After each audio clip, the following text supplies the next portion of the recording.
Buenos días a todos. Es un placer estar aquí para mí y muchas gracias por venir a todos ustedes y a todas ustedes. Quiero lo primero dar las gracias al Real Instituto Elcano por invitarme a participar en este encuentro y muy especialmente a María Solanas, porque ella y yo, junto con otro amplio grupo de mujeres, llevamos mucho tiempo conversando sobre este tema y llevamos mucho tiempo preguntándonos y tratando de identificar formas para que las mujeres estén más presentes en el debate público, sobre todo en este campo que es el nuestro de las relaciones internacionales, pero no solo. Creemos que es algo que hay que extender a todos los ámbitos del debate. Perdón, Corina, no quiero precipitarme. I know you're doing the introductions right now, but I don't hear any. ¿Está ahí? Bueno, voy a seguir porque ahora solamente vamos a hacer una brevísima presentación inicial. Como saben, porque está en el programa, contamos para esta conversación, porque queremos que sea una conversación entre nosotros y con ustedes, entre nosotras y con ustedes.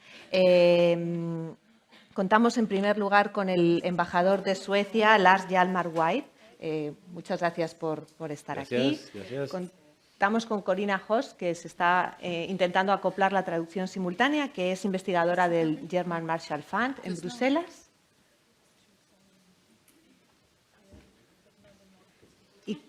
Y contamos con María Martínez Bascuñán, que es profesora de Ciencia Política de la Universidad Autónoma de Madrid y también es columnista del País. Y, por supuesto, con María Solanas, que es directora de proyectos del Real Instituto Elcano. Esta conversación, aparte de necesaria, es más que oportuna. Como todos sabemos y como hemos visto a lo largo de los últimos meses, da la sensación de que hay un renovado interés por entender por qué las mujeres seguimos sin llegar a donde queramos llegar muchas veces, ¿no?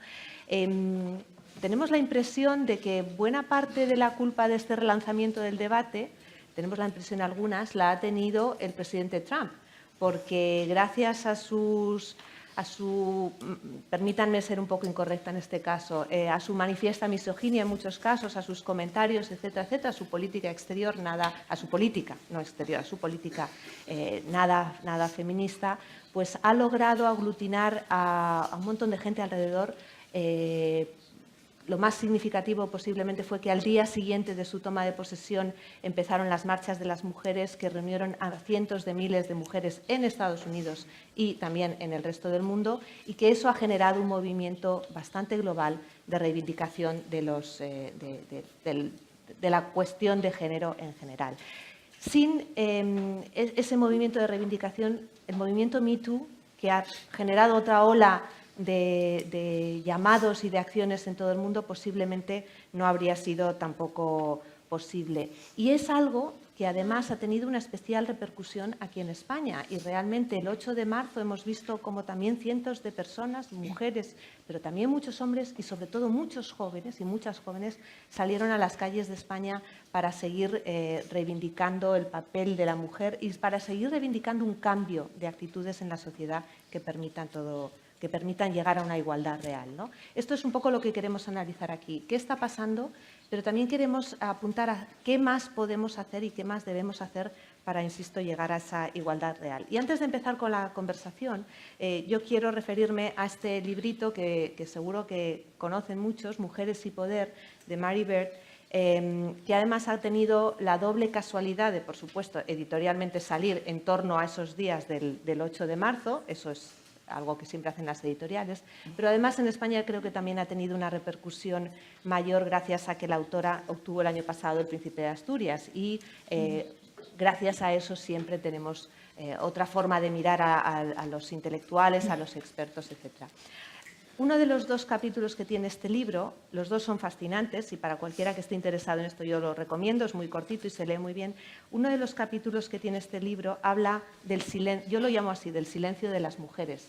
¿Por qué no se nos oye y por qué nuestra voz, ella lo analiza desde el punto de vista físico incluso, pero va mucho más allá, por supuesto, porque nuestra voz no es más escuchada.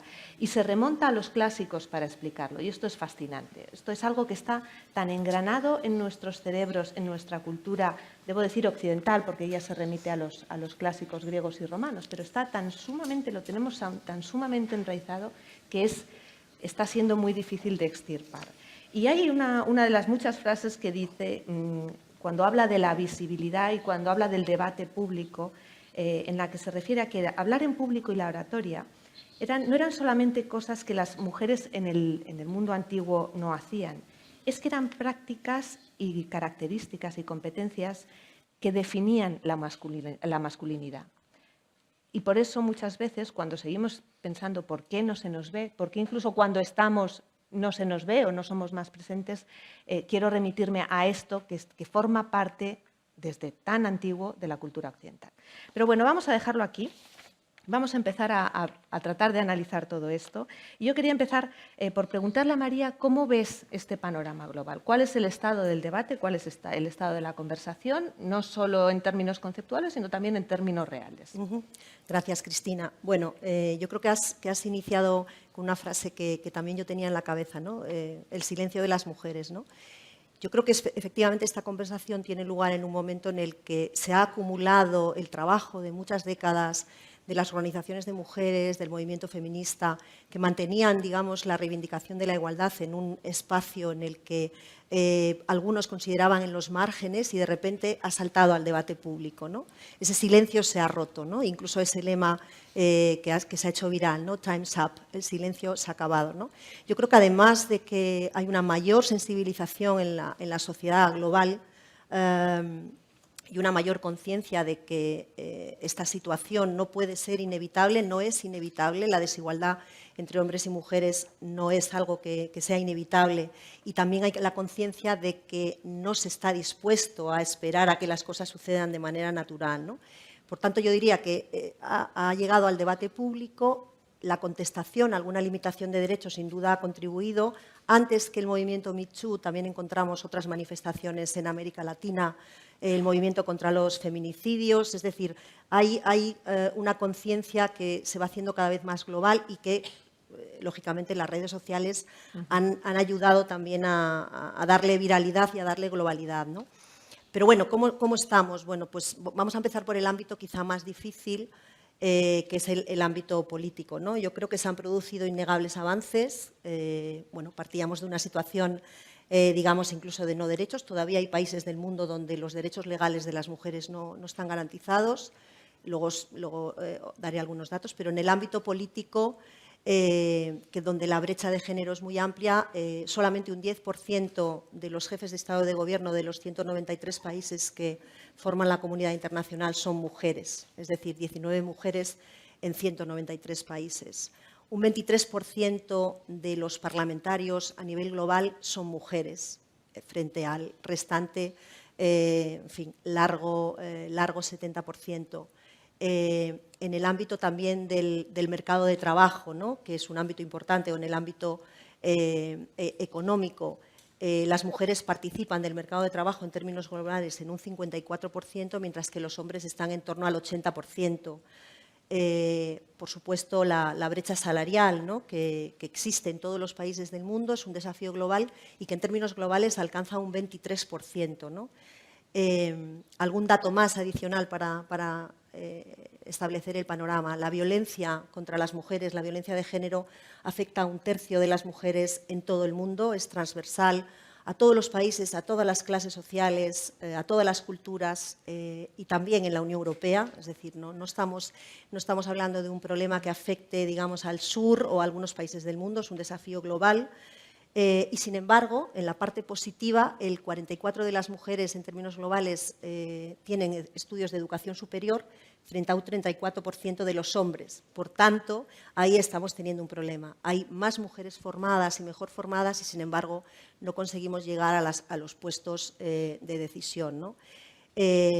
La situación está cambiando, la sociedad civil ha hecho mucho, Naciones Unidas también ha hecho mucho, y hay algunas políticas públicas interesantes que han durante años o más recientemente han empezado a trabajar para conseguir que la igualdad de género no esté solo en el plano de la retórica, sino que sea una realidad. Bueno, por citar el ejemplo sueco, lógicamente, pero bueno, también hay otros ejemplos interesantes, como la reciente ley que ha aprobado Islandia para luchar contra la brecha salarial. Es el primer país del mundo en términos de igualdad, ¿no?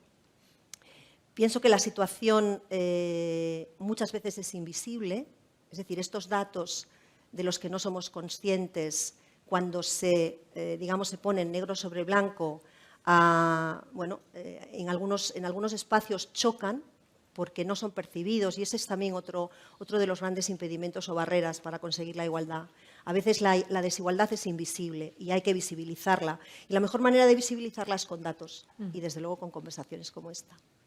Muchas gracias. Has comentado varias veces la situación de la Unión Europea. En el mundo, 23% de parlamentarios. En la Unión Europea esa cifra es mucho mayor. Es sabido que la Unión Europea es de los entornos donde más se ha luchado y donde más se ha conseguido por acabar con esta brecha en todos los sentidos, pero aún así todavía queda mucho por hacer. Has mencionado también como, por ejemplo, en la Unión Europea, un altísimo número de mujeres declaran haber sufrido acoso en sociedades supuestamente desarrolladas, avanzadas, etc. Corina, ¿qué pasa? ¿Por qué no hemos logrado, incluso con acciones claras, con políticas y con discursos muy igualitarios, por qué todavía tenemos mucho camino por recorrer? Thank you very much for having me part of this, and I sincerely apologize that I'm the only one not speaking Spanish, but I hope I can still contribute and share some of the things. There's a lot happening in Brussels on various levels, within the institutions as well as outside of the institution. When it comes to the institution, they can really provide only guidelines and suggestions, because, as we all know, in the context of the EU, when it comes to gender issues, it's actually up to the national governments to make decisions. And I think this is sort of where there is one of the challenges, that if we look at the diversity that exists within Europe, with the still 28 member states, that you have very, very different concepts as to what society should look like. And I think we see it at the moment in particular, there is sort of an East-West divide with populism and nationalism coming up again, that some countries really want to uphold traditional and somewhat conservative models of society. So there's something that, you know, sort of Europe in itself can sort of struggle. But at the same time, there is a lot happening. The European Commission, under the leadership of Commissioner Jourova at the moment, has sort of a focus on combating gender violence, based violence. They're looking at work-life balance as a way of getting more women into the economy and sort of the labor market, but also, you know, sort of addressing to really create a space for more opportunities to take care of other people, and that actually goes to men as well as women, and then sort of addresses the need for flexible time and taking care of people, whether it's children, you know, parents, or sick people. And then there's also addressing the gender pay gap, which actually is sort of very complex. It's not only that women on average get paid less, it's sort of 16% less than men, but it goes a lot further in terms of, you know, we really have experienced a segregation of the labor force, that some jobs are, you know, taken up by women and some jobs are taken up by men, and then with the life cycle it sort of impacts sort of the opportunities to raise. The other thing that's happening in Brussels is, for those of you who follow European affairs, though, is with the EU elections in 2014, there was a very strong push to get more women in decision-making position and get women into politics. So there was a big push from the European Parliament and civil society to encourage political parties to introduce quotas when it comes to ballots. It is encouraging the member states to nominate a man and a woman for these high-level positions on the EU level. It has raised eyebrows, but it also has raised voices, and they're about to do the same for the next upcoming election in 2019. And parallel to this is just a very new initiative that women against civil society as well as the parliament have created a Women European Council, a committee group, and the idea behind it is that every time there's a European Council, it's the women meet the day before and sort of talk about the agenda items that will be on the official council meetings, and then sort of see how they can try and get a gendered perspective into it. It's new, so we'll need to see what comes up with it. In addition to what's happening on the EU level, though, it's what's happening around the EU. Mm-hmm. And I just want to sort of identify just a couple of things. For those of you, and you probably know it, there's Politico. It's an American publication that has followed US congressional affairs. They opened an office a couple of years ago in Brussels and have fundamentally changed how people talk about European affairs. They're not always accurate, but they changed how we talk about politics, and it has had an incredible impact on just more positive and just more inclusive. They have been instrumental in sort of, highlighting women in sort of these EU affairs, really brought the Me Too campaign and sort of, what has happened in Brussels to the foreground. And they're also embedding women's affairs, sort of gender, into the larger question about diversity as within Europe. And what Politico does, and this is also what I've done with a colleague of mine, and it goes to what you said earlier on about the visibility and audibility of women. I co-authored a book, and it's about making women who are already in decision-making positions visible, and talking about their experiences, and have them share, tips and advice how to do it, how to operate it, because I think a lot of it is sort of embedded in the implementation of sort of the awareness and sort of, what we can sort of do differently. There's an initiative among women in think tanks to talk differently about the future of Europe, because some of us think there's, something is fundamentally wrong how we talk about sort of Europe and where it sort of needs to go.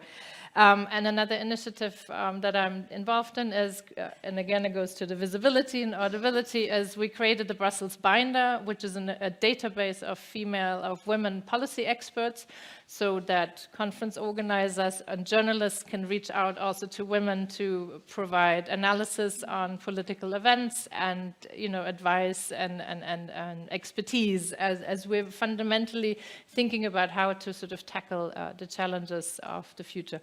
I'll leave it at that. I have lots to add, but we will take on that, especially about the think tanks work later.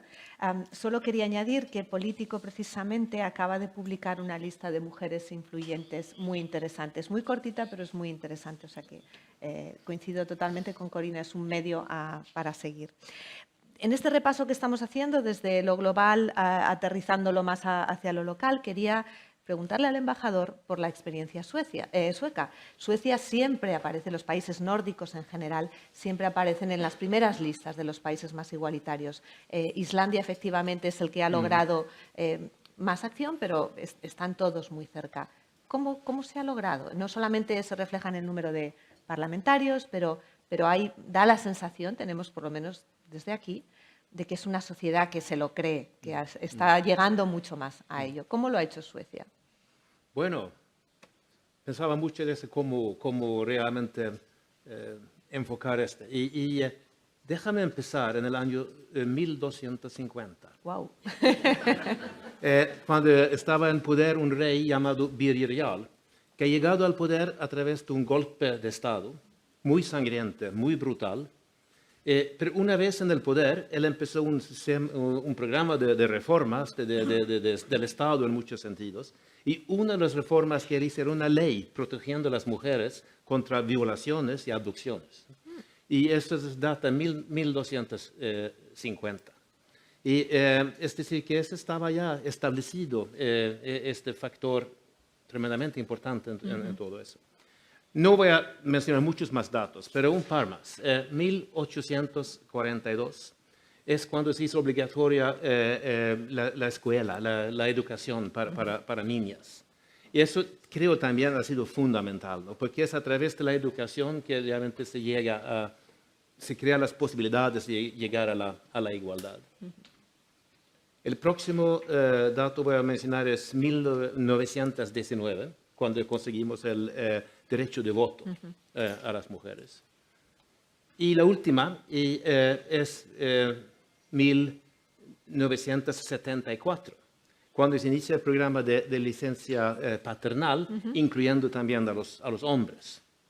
Ahí creo que es una de las claves, ¿no? Realmente, de que la igualdad no es una cosa solamente de mujeres que luchan por sus derechos, es también la contraparte, es que un cambio cultural, donde los hombres también, y eso es mutuo, que los hombres también participan en esto, porque, claro, no podemos llegar a la igualdad sin que los dos grandes géneros de la humanidad colaboran para eso, y crear posibilidades y instituciones y estructuras económicas que lo permitan.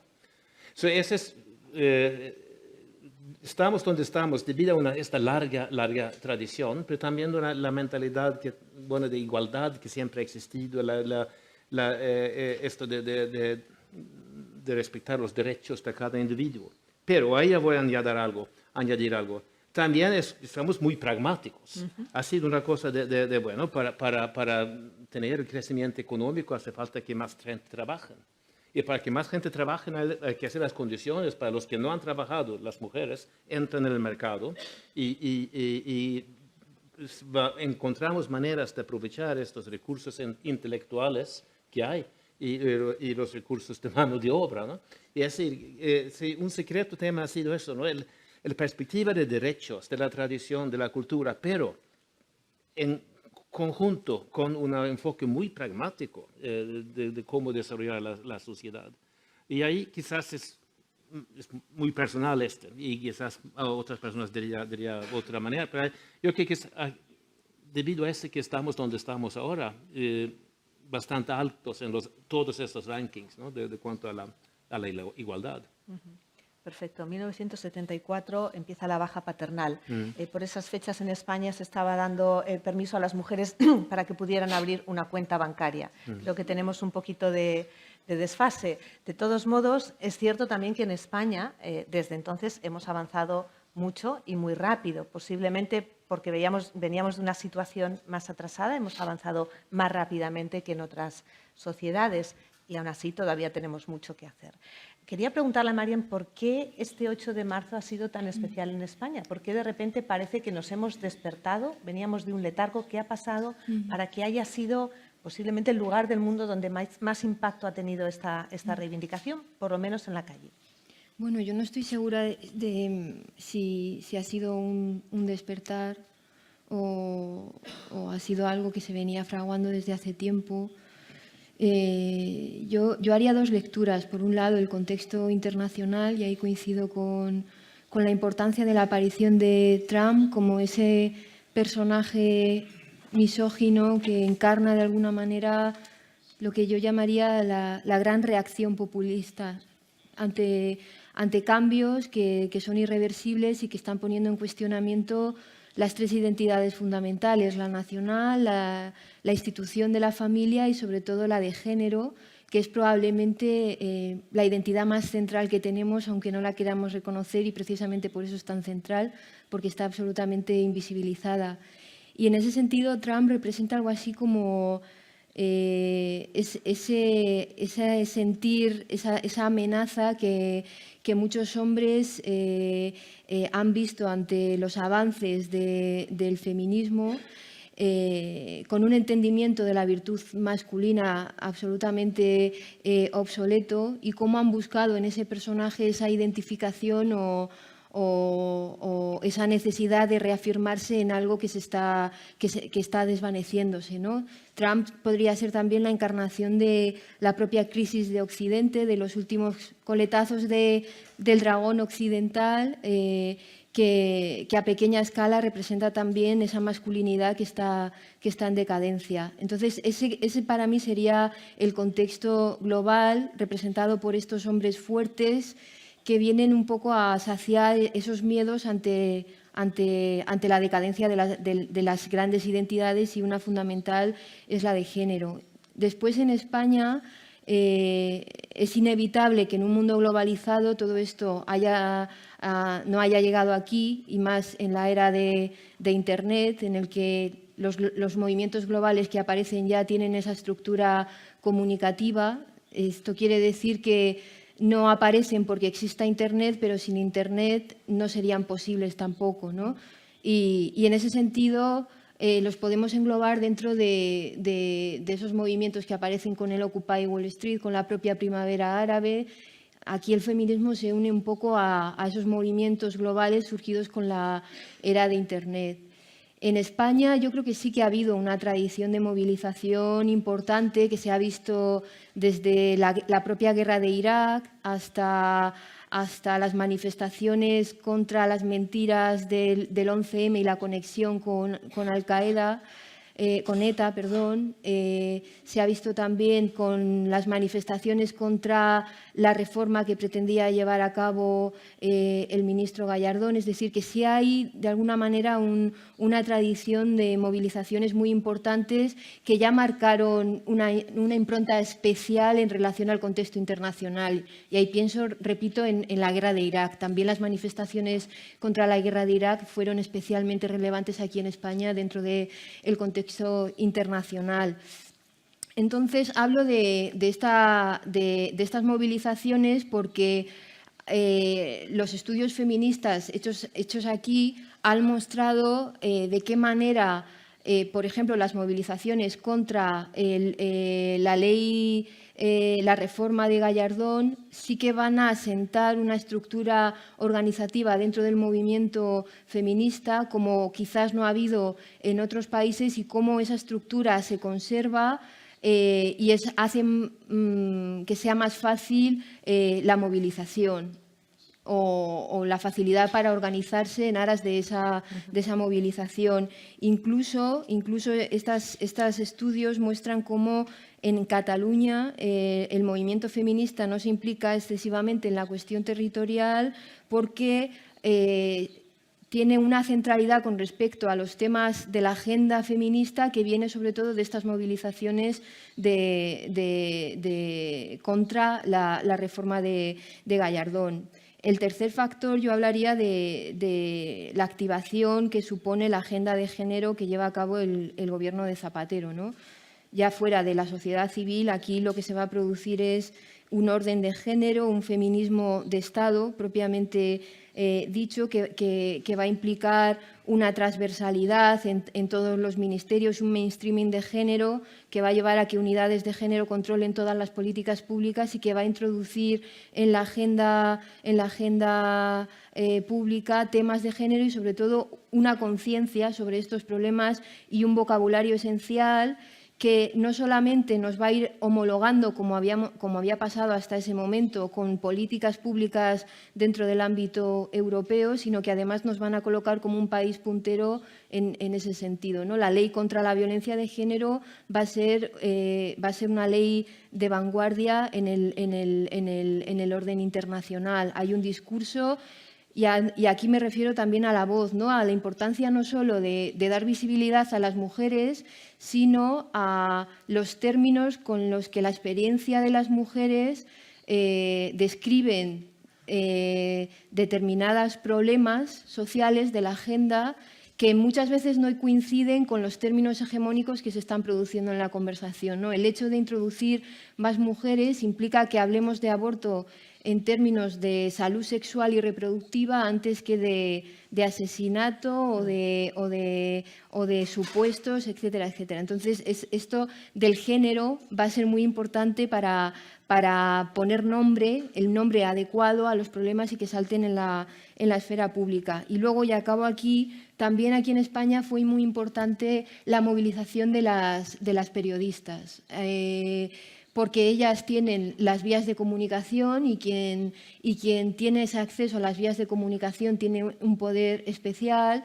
Entonces, el hecho de que ellas se movilizaran y se organizaran también gracias a las redes digitales, a canales de Telegram, etcétera, al margen de actores sistémicos como los sindicatos o como los partidos políticos, el hecho de que ellas se movilizaran y dieran esa visibilización hizo que muchas mujeres se sintieran interpeladas también y que se animaran también a participar, porque se veía que esa movilización, aunque esto no lo vieron los partidos políticos, y aquí creo que deberían hacer una autocrítica, sí que la sociedad civil vio enseguida que iba a ser una movilización importante y se visibilizó en gran medida gracias a la participación de las profesionales del periodismo. Has mencionado el papel de la figura de Trump como ese representante de un hombre autoritario, blanco, etcétera. Hace muchos años ya en Es Global publicamos un artículo que se titulaba El declive del hombre blanco, precisamente, y que tiene que ver pues con todo eso, ¿no? Y en ese caso específico tenía también que ver con el tipo de trabajos a los que, entre otras cosas, la robotización parece que nos lleva, y el tipo de trabajos que van o que podrían ser más importantes en el futuro. Sin embargo, lo que hemos visto en estos últimos meses, en estos últimos años, es que precisamente volvemos a ese tipo de líder político, autoritario, con rasgos profundamente masculinos en el sentido más tradicional del término, ¿no? Hay muchos ahí. Entonces, quería, tocando el poder político, y antes María hacías ese repaso general, se está produciendo una reacción en el ámbito político. ¿Por qué estamos viendo esa...? Y además son líderes muy visibles, o sea, va acompañado de todo. ¿Es como los últimos coletazos o realmente...?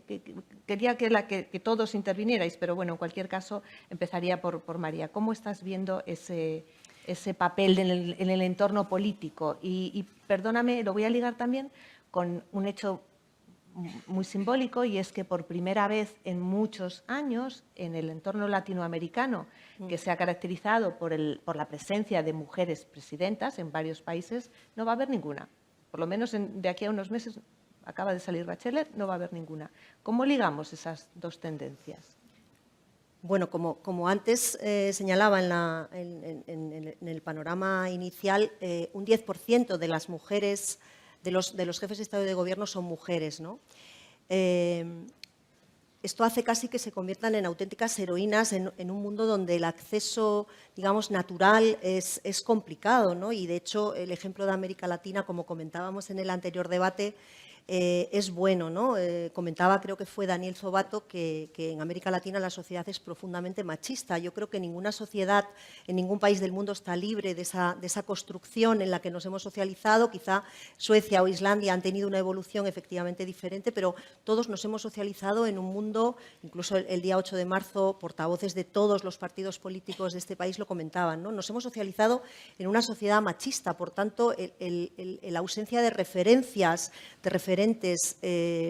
digamos, para otras mujeres en el acceso al poder político es importante. Hay pocos referentes. Es verdad que se están produciendo algunos avances, justamente lo comentábamos también, ¿no? La reacción en Estados Unidos a la elección de Trump ha generado una enorme movilización en los dos partidos, tanto en el Partido Republicano como en el Partido Demócrata, para que más mujeres se presenten a las elecciones primarias y compitan. De hecho, a día de hoy, cuando todavía las midterms son el 8 de noviembre, si no me equivoco, ya se ha batido el récord de las anteriores elecciones de candidaturas de mujeres que están en marcha. Es decir, la existencia también de mayores referentes va a ser un elemento que alimente la construcción futura, pero tiene que ser, digamos, una política y una construcción sostenida en el tiempo. Si estos avances no se consolidan, al final hay retrocesos. Esto ha sido así siempre en términos de igualdad de género, e incluso después de avances durante una década, como señala el Foro Mundial de Davos, por primera vez los datos que tenemos en 2018 apuntan a un retroceso. Incluso en aquellos países donde se había avanzado, efectivamente se retrocede, porque el cambio es cultural, como señalaba el embajador, y los cambios culturales toman mucho tiempo. Y los cambios culturales no pueden hacerse digamos, con una sola parte de la sociedad. Los cambios culturales tienen que hacerse colectivamente, ¿no? Y ahí, efectivamente, los hombres también progresivamente tendrán que digamos, colaborar en que conseguir la igualdad de género tiene que ser un beneficio global. Digamos que no creo que haya todavía esa conciencia. Sí que hay la conciencia de bien público global en otros elementos de la Agenda 2030, pero en la igualdad de género todavía no tenemos una conciencia colectiva de que es un bien público global que beneficia a toda la sociedad, ¿no? Como señalaba el embajador. Se ha comentado antes precisamente el pragmatismo y el beneficio económico de que las mujeres lleguen al poder, pero quiero preguntaros, ¿para qué queremos el poder? O sea, ¿qué aportamos, qué aporta la mujer en el entorno político? Sobre todo cuando muchas veces parece que las mujeres que llegan ahí tienen que adoptar no solo agendas, sino formas tradicionalmente masculinas. Entonces, ¿para qué queremos llegar? En relación a esto también que hablábamos de, bueno, yo creo que no es casualidad que en un momento en el que se está produciendo esos avances feministas o en un momento en el que esos avances feministas o vamos a decir de políticas progresistas que no solamente tienen que ver con la igualdad de género, sino en términos raciales también o de cosmovisiones como la que encarna Obama, de repente aparezca la reacción que es encarnada por Trump, ¿no? Y el peligro de esto, ¿no? de estos liderazgos fuertes, vienen en este momento en el que se está produciendo esos avances feministas que no solamente encarna a la persona de Trump, sino bueno, el propio Putin y también un liderazgo muy masculino que a mí me parece interesante que podría representar el propio Macron. Ahí se están haciendo estudios también muy reveladores entre el liderazgo que está construyendo, por un lado, Trudeau, que sería mucho más femenino, frente al liderazgo que se está construyendo Macron, que es de afirmación más masculina, ¿no? Él hablaba de la diplomacia masculina también, el famoso saludo, ¿no?, de las manos masculinos de Trump y de Macron. Y aquí yo creo que sí, que es importante estar en guardia, ¿no? Yo recordaba estos días que, releyendo el cuento de la criada de Margaret Atwood, por qué ella se siente la necesidad de escribir un prólogo de repente, porque su libro se ha convertido, no solamente porque hayan hecho una serie a partir de este libro, sino porque se ha convertido en un bestseller. ¿Qué es lo que nos está interpelando al feminismo, a las mujeres o como sociedad, esta distopía, ¿no?, que ella crea a partir de este libro que escribe en 1984? Y ella en este prólogo no deja de reflexionar sobre lo que está viviendo en Estados Unidos y cómo pone en evidencia o de manifiesto que al haber sido socializada y haber crecido en la época de entreguerras, es inevitable pensar que aquello que piensas que no puede suceder, sí puede suceder. Aquello que crees que ya no puede revertirse, sí que se puede perder. Entonces, es como una llamada de atención de ojo que aquí hay una merma progresiva, una pérdida progresiva de derechos en esto que estoy relatando, en esta distopía, y que esto puede pasar en nuestras democracias. Igual que parece que las democracias empiezan o van muriendo un poco, o hay una recesión importante democrática y esto se está produciendo sin que apenas nos demos cuenta, estas conquistas que hemos hecho durante los últimos 50 años sí que se pueden perder si no estamos en guardia en ese sentido. Por eso a mí me parecía muy interesante lo que estaba diciendo María. Y yo creo que el tema del poder es central. Si estamos en algo así como una cuarta ola en estos momentos, desde luego, el eje central de esa cuarta ola es el poder. Por primera vez en mucho tiempo, el movimiento feminista y el pensamiento feminista deja de mirarse al ombligo, de pensar en su sujeto político, en definir lo que es la mujer o por qué está oprimida, el relato sobre la opresión de la mujer, y mira de frente al poder. Y no es tanto que tengamos que hacer el poder de una manera distinta, sino que estemos también en los lugares donde se ejerce ese poder. Porque si partimos de la base de que por estar en el poder tenemos que ejercerlo de una manera distinta, eso conlleva el peligro de esencializarnos y de también afirmar esa otra idea que para mí es muy reaccionaria de que efectivamente pertenecemos a otra esfera, ¿no?, que somos más virtuosas. Somos exactamente iguales y aunque nuestra experiencia nos puede haber llevado a encarnar valores que tienen que ver más con el cuidado, por ejemplo, yo creo que es importante también el no exigir a las mujeres que están en política que se comporten como mujeres, ¿no? De esencializarlas en ese sentido. A mí me parece que es importante esto también.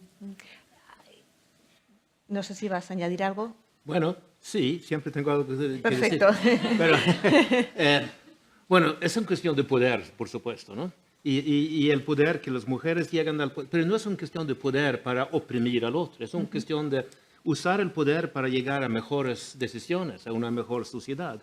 Yo creo que es científicamente comprobado que en una empresa o en una administración pública, el grupo de trabajo que mejor funciona es un grupo de trabajo compuesto con hombres, mujeres, gente con experiencia, gentes jóvenes con ideas nuevas, y que el conjunto de este grupo llegan a decisiones que son realmente, bueno, apoyados por un amplio número de personas en la empresa o en la organización, y decisiones que son buenas, equilibradas.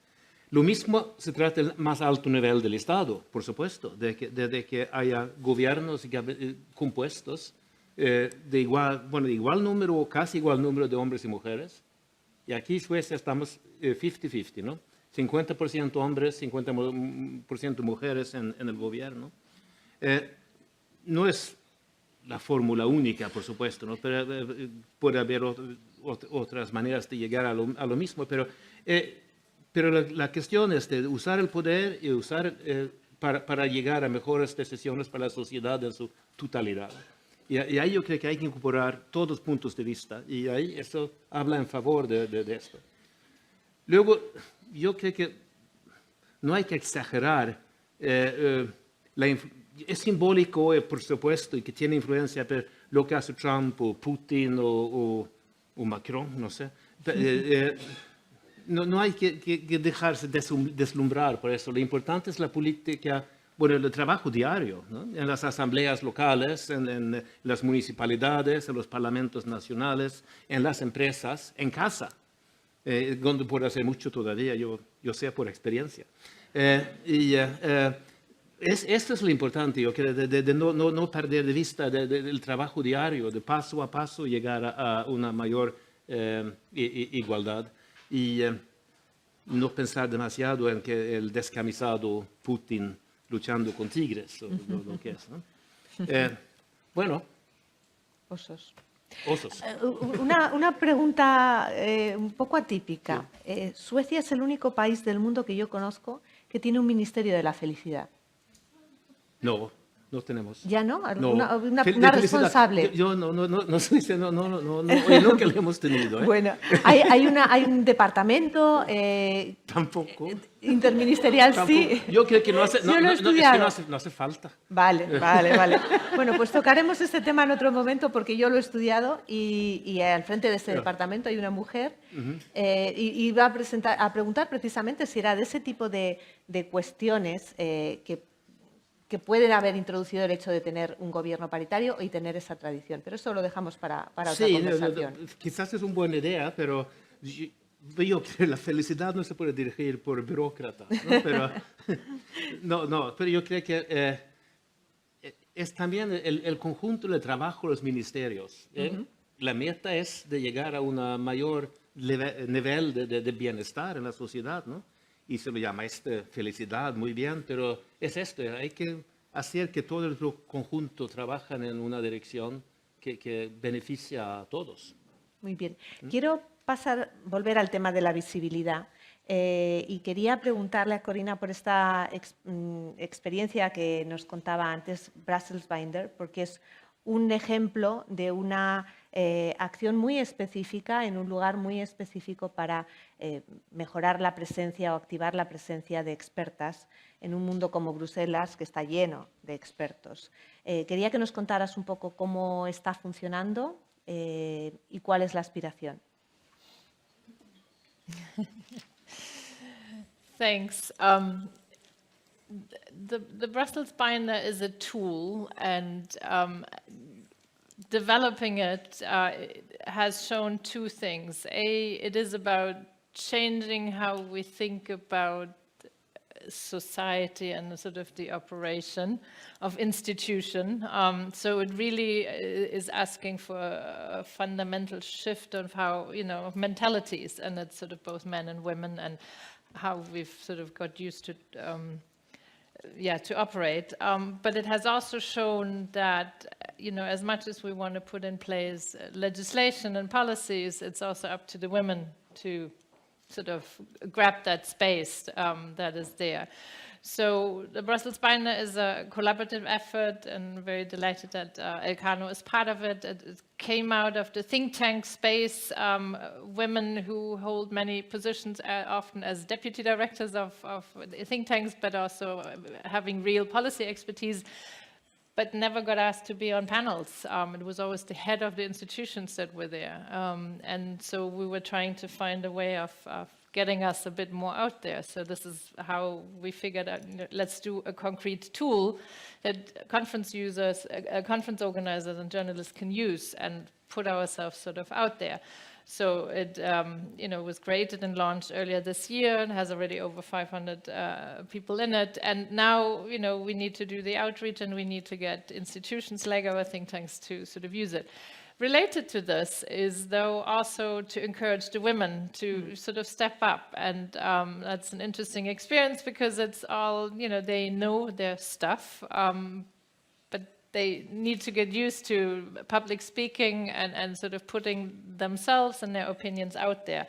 And you realize, it's at times it's a bit going against the flow, because there are established sort of opinions, established ways of working, and so there's sort of a bit of that disruption that sort of comes in, because all of a sudden you have you have the sort of 40–50% that have been absent of conversations coming in, and you realize they have very different views on how things should get done, what efficient policy making is, and the system needs to get used to how things are being done differently, and being also able to then deal with and implement different kind of outcomes. So getting women out there, share their policy experience is one thing, is getting more women to advance and sort of be in higher level positions is another thing, because then you're part of a decision-making process, and sort of it opens some doors. But I also wanted to pick on things that were said earlier on, because I also agree it's sort of absolutely fundamental that we bring men on board in any of these conversations, because, whether we have a ministry of happiness, I think it is about choices. It's about choices of our lives, and it's choices both for men and choices both for women. That, what kind of career do I want to have? How do I manage this with other responsibilities at home, or even in philanthropy, or, sort of politics? We all do something else aside from work. So how do we combine our interest and the necessity to sort of to work? And with the ambassador spoke nicely about sort of the effectiveness of mixed teams. For me, it's also a question of representation.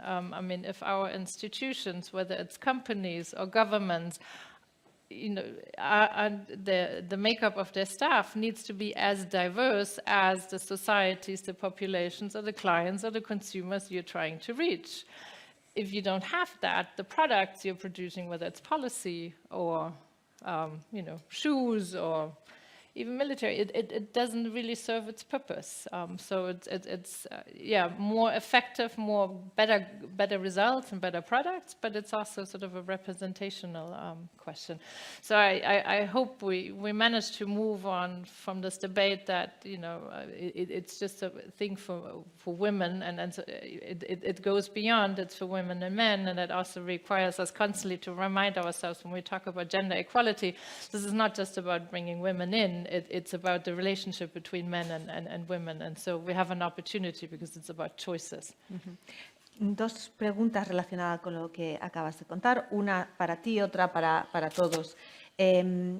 ¿Tenéis ya alguna medida de cómo está funcionando? Porque empezó en finales de año, enero. Brussels Binder, me refiero. ¿Se está logrando incrementar el número de mujeres en paneles, en debates? Not yet. Okay. It's too early. I mean, the one result is, we're visible.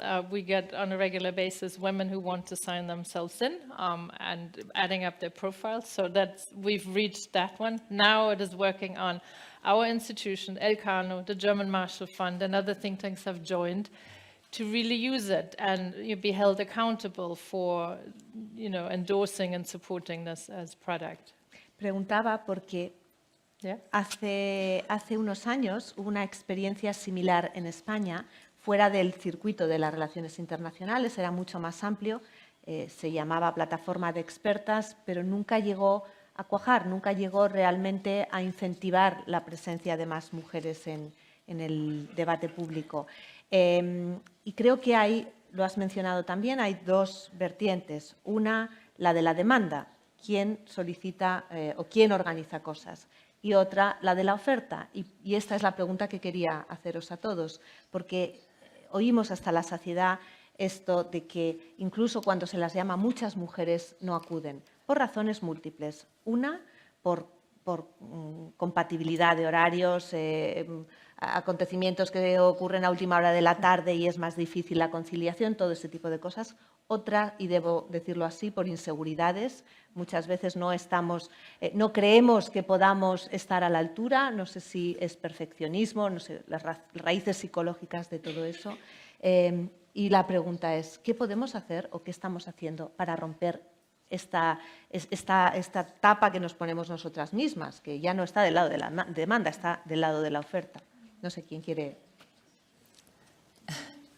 Bueno, yo creo que como en otros ámbitos en los que se ha ido avanzando en términos de igualdad y que han venido acompañados de medidas, de cuotas que han sido, como todos los informes y los datos que recogen demuestran, han sido eficaces al efecto de ir incorporando una cierta masa crítica de mujeres en ámbitos donde, donde era más difícil. Hay medidas que se pueden poner en marcha y que sí que tienen un impacto. Puede que no sea el impacto que este sentido de urgencia que vivimos en estos momentos, creo, a términos globales, de que tenemos que ir más rápido, en términos de incorporar a la mitad de la población a todo en lo que hay que tomar decisiones, a la toma de decisiones en todos los ámbitos, pero también en el ámbito, digamos, de lo que tiene que ver con nuestra función divulgativa, para hacer debates públicos. Hay algunas medidas que se están poniendo en marcha. Hay una incluso original, porque surgió en España, impulsada por el Parlamento Europeo, que ha reunido a una serie de instituciones, de la academia, del mundo de los think tanks, y que nuestro presidente, que nos acompaña en este debate, ha suscrito también en nombre del Real Instituto Elcano, para tratar de promover la presencia, que nosotros ya lo venimos intentando hacer, pero bueno, para incorporarlo como una medida, digamos, sistemática, para tratar de incorporar a más mujeres en el debate público, para darles visibilidad también, para crear ese espacio. Todo tiene su efecto, pero no es un efecto inmediato, ¿no? Como Corina ha señalado, todavía no hay medidas, ¿no? El año que viene podremos tener una breve estadística de cómo ha funcionado esa medida y, bueno, evaluar si esa medida no ha sido lo suficientemente eficaz, pues tratar de evaluar por qué, ¿no? Pero ciertamente cualquier medida que se tome en la que se exprese la importancia de la diversidad, de la incorporación del talento de las dos mitades de la población, es una medida que por sí tiene ya también un valor en sí misma, ¿no? Porque está lanzando un mensaje muy claro, ¿no? al conjunto de la sociedad. No sé si queréis añadir algo. Pasar a esta pregunta, sí que, porque estoy de acuerdo con el embajador en que no hay que exagerar lo que representa a Trump, pero yo creo que no exagerarlo no debe implicar tampoco el banalizar lo que ha supuesto, sobre todo de cara a la lectura de que no haya sido una mujer la elegida finalmente, ¿no? Yo creo que no es casualidad tampoco que frente a este patán misógino, una señora preparada, con una carrera muy amplia, con una experiencia muy amplia, no haya sido elegida frente a Trump. Ya con Obama las encuestas decían que el 80% de la población prefería antes tener un presidente negro que una mujer presidente. Esto ya se decía en ese momento. Entonces yo creo que es importante hacer también esta lectura de género en un momento en el que era impensable que saliera frente a una candidata y probablemente esta candidata no sale también porque es una mujer, o este es un elemento que juega un papel fundamental a la hora de no salir elegida, ¿no? Y luego otro colega estadounidense, cuando decían esto del voto popular, ¿no? Es que Clinton ha ganado en voto popular frente a Trump, pero es que realmente Trump es más representativo de la sociedad norteamericana en estos momentos. Es que él encarna las principales rupturas, los principales ejes de conflicto que no solamente se están dando en Estados Unidos, sino que se están repitiendo en muchas elecciones muy paradigmáticas, desde la del Brexit hasta las propias elecciones presidenciales francesas. Me refiero a esa ruptura campo-ciudad, ¿no? Como, perdón, la gente del campo prefiere votar a Trump, también prefiere salir de la Unión Europea en el caso del Brexit, también prefiere votar a Le Pen. Me refiero a la ruptura generacional.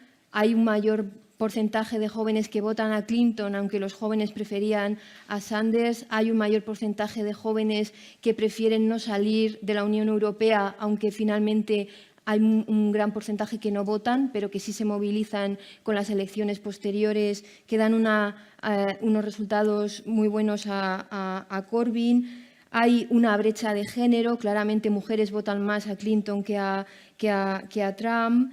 Y luego Trump representa lo que yo decía o creo, el ego herido de Occidente, ¿no? de esa deslocalización de trabajos y de un Occidente que está en crisis ante una potencia emergente como China, que va a cambiar completamente la cosmovisión de las relaciones internacionales. Entonces, yo creo que Trump no es que represente todo esto, yo creo que sí, que en cierta medida es representativo de esto. No es que él haya causado todo esto, sino que todo esto, de alguna manera, es representado también en esta figura. Y en relación al tema de la importancia de que haya mujeres, yo cuando dicen es que no quieren venir como vienen los hombres, ¿no? Suelen aceptar menos las mujeres que los hombres.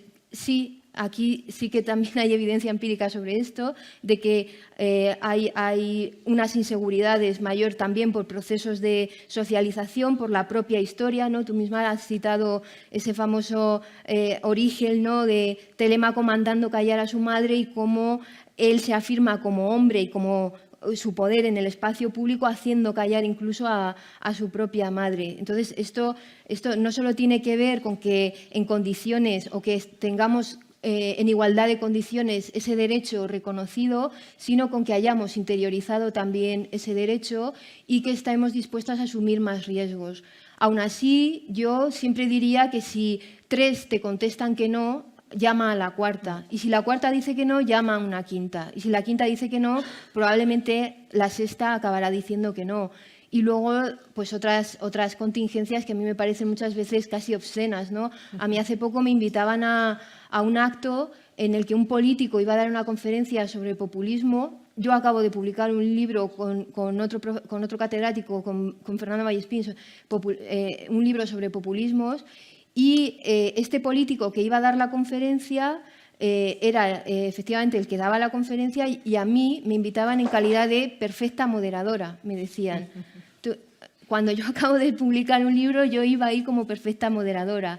Y después pude comprobar que la mayoría de las personas a las que llamaron después de que yo hubiese dicho que no para ser perfectas moderadoras frente a la conferencia de un político eran mujeres, y eran mujeres expertas en populismo y eran mujeres que habían dicho que no también por esto, ¿no? Entonces, a veces también tienes que decir que no para evidenciar un poco la obscenidad de la invitación o los términos en los que te están invitando. O sea que hay muchos elementos ahí en juego que yo creo que es necesario empezar a hacer pedagogía con todo esto. Pero no solo ocurre en el... perdona, Corina. No, I wanted to come in about examples of pushing it, but if you Please, please. No, because I'm aware of the Spanish initiative, and I'm sorry that it sort of didn't take out, but I do think we're at the moment at a fundamental different place, because there's Yeah. sort of a common push to change the things, and I think your action about, no, I don't want to be a moderator, I could also be a panelist, is sort Sí. of one example. I mean, just to throw it out a little bit, is, I mean, there needs, again, there to be this mentality shift among women, is they are competent, they know their policy areas, and what they bring to the debate is different perspectives. And yes, they might receive a bit of resistance because, you know, people are used to certain ways, but you know, I think once you go through this this experience once or twice, you get more comfortable. And just a personal example is, so last year I was invited to go to the annual Congress of the Liberal Parties in Amsterdam, and I was asked to moderate a panel with Rutte, the Slovenian Premier Minister, a Belgian politician, and the just elected German Liberal head. And I said, wow, you know, I've never done this, I can't. And then I said, no, I'm going to say no, I don't dare. And then I said, no, I'm going to do this. Nobody knows me in Amsterdam. I can test, I can try, and if it works. And it's amazing, because once you do it and you put yourself out there, the next time is easy. So an encouragement to others. But then it's, you know, so when you get an invitation to a conference and it happens in the evening, well, you know, most women, mothers have, there is a partner at home, so let him pick up the kids, make food, and let go. If the father decides to have just pizza or French fries, it's okay. It doesn't need to be perfect. Women need to let go of, you know, needing to give 180% both at work and at the place. And it's for the men to step up. Sheryl Sandberg, the CEO of Facebook, she wrote this book, Lean In, and it's like really make your partner, you know, take 50% of the share at home.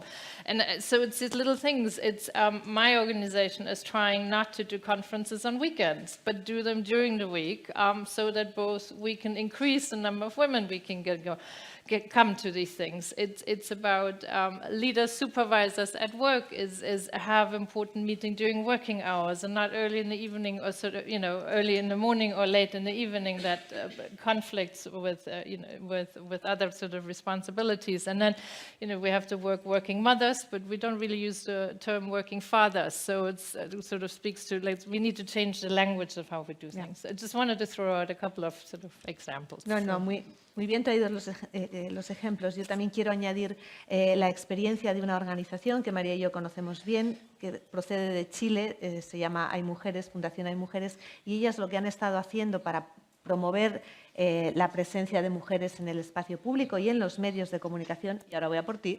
es precisamente un trabajo de mentoría, mujeres que acompañan y que ayudan a otras mujeres a sentirse más seguras, y también de formación, porque todo esto también tiene unas técnicas que acaban ayudando. Y quería preguntarte, un poco para cerrar este capítulo, también por la presencia de las mujeres o la escasa presencia de las mujeres en los espacios de opinión, ya sea en los medios audiovisuales, impresos, radiofónicos. Es realmente flagrante. Yo conozco a gente, y muchos de ellos son hombres, que hacen una evaluación diaria de la presencia de mujeres columnistas, por ejemplo, en la prensa, y es desastrosa.